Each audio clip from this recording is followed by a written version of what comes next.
The top UN court says Israel must ensure the basic needs of Palestinian civilians are met, including adequate food, shelter, medical services. The court weighed in today on Israel's restrictions on aid into Gaza during the war. Jeremy Diamond has the details.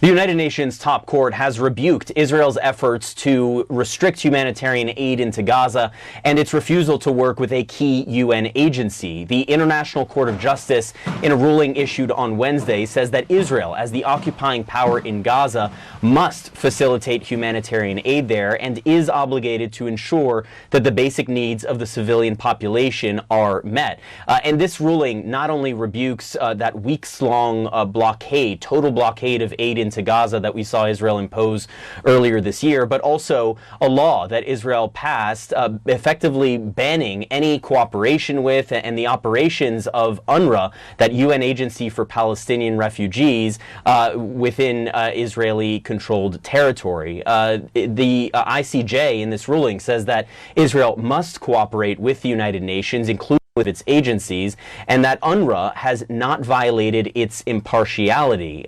Israel has repeatedly accused UNRWA of harboring a slew of Hamas-affiliated employees, but the top court from the United Nations here finding substantial evidence to substantiate those allegations. A UN investigation had previously found that 9 employees, quote, may have been involved in the October 7th attacks, but that's out of a total of some 13,000 UNRWA employees in Gaza. Now, this ruling from the ICJ is non-binding, but it does carry a lot of legal and political weight, and it could affect how member states interact with Israel in the future, how they choose to respond to any future attempts by Israel to restrict humanitarian Gaza or its work with UN agencies. Israel, for its part, is rejecting this opinion outright, saying that this is a political ruling by this top UN court, and also making clear that it has no plans to reverse course on its cooperation with UNRWA. It's the Ministry of Foreign Affairs saying in a statement that Israel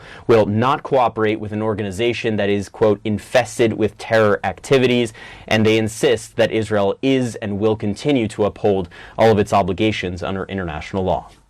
Jeremy Diamond, CNN, Tel Aviv.